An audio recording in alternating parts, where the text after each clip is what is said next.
MacLean. Mike, go ahead, get started. All right. Hi, Cail. 8 wins in a row. Have you ever been a part of a streak like that? Sorry, there's a little background noise here. Sorry. Can you hear me?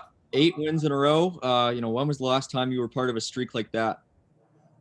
Geez, it's been a little while here. I think it might predate or go back into our Adirondack days when we were sort of affiliated and owned by the Flames back in Glens Falls. So yeah, gotta like it. Guys are proud of the guys. They're playing well. They're committed to what we're doing, as you can see with the blocks and things out there tonight. So credit to them, man. They're doing the job.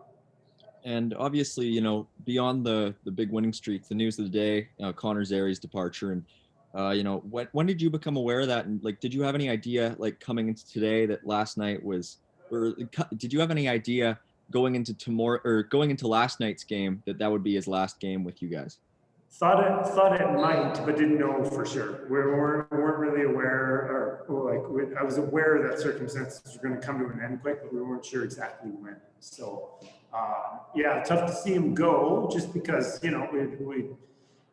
we were real successful with him, and he was real successful, and everyone got along well. They really appreciated him, and I think he loved the experience as well. So, but at the same time, good. It was a great experience overall. And that's the important thing. Of course. Thank you. No problem. Go ahead, Paige. Do you guys have a little bit of a different motivation tonight to try and finish this game in regulation, or does overtime not bother you too much? No, we want to finish it like any game in regulation. You want to be able to, when you're in a position to carry a lead into the third or carry a lead late into a game, you want to find a way to shut that down. For many, many reasons, including your goaltender and the work that he's done all game. At no point were we thinking that we would just sort of rely on overtime, although we've had some success there, but happy that the guys got it done after not getting it done there a couple of days ago. Yeah, and speaking of goaltending too, Sparks has another really good night tonight. Do you guys feel like you've kind of found your consistent pairing for goaltending this season?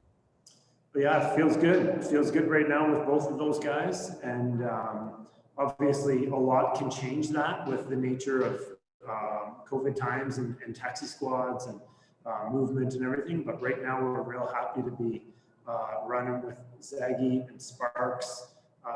They certainly have both given us some quality efforts here and not easily, because all of us are finding our game, and those goalies are doing the same thing with being through quarantines or through call-ups and send-downs. For sure. And just one more question. In these close games, do you guys find it easier to focus on the game? I'm not saying that you don't focus when you're ahead by 5 goals by any means, but does being in these close games kind of keep you in the game a little bit more than some other games might? Yeah, I think it, can be, in the close games, it's tiring, right? You're really, the flip side is in a lopsided game, you sort of lose your focus, but in a close game, sometimes it can be really taxing on you. You gotta try to remain focused, but then take your break at the bench and not overplay things at the bench, like not overcoach or not overthink as a player, and just try to keep your rhythm going. Thank you. Go back to Mike. So just some deployment questions for me. CJ Lurby sort of rotates out of the lineup tonight. Was that something that was based on anything like a nagging injury, or just wanting to switch things up a little bit?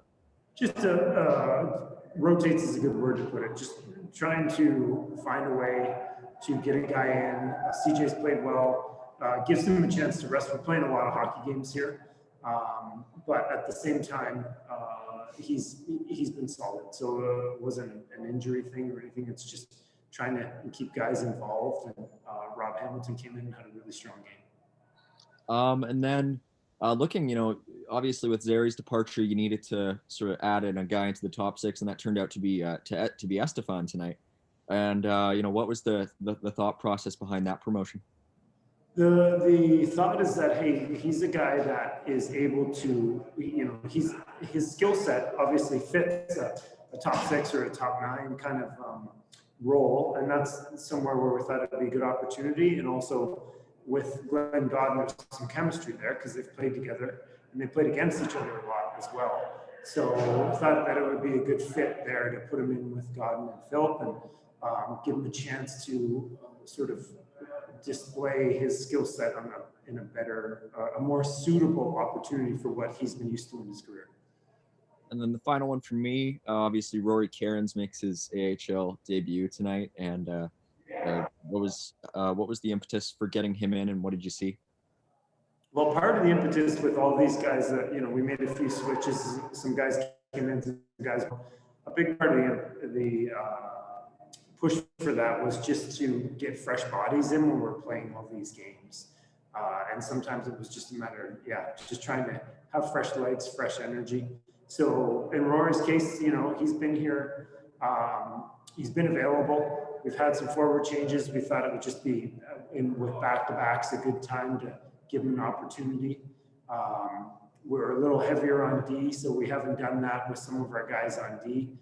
But at the same time, I think it was good to change it up a little bit, give us a little bit more of a fresh look, and obviously great to get Rory his first game. Thanks, Coach. All right, anything more for Cail? All right, thanks, Cail.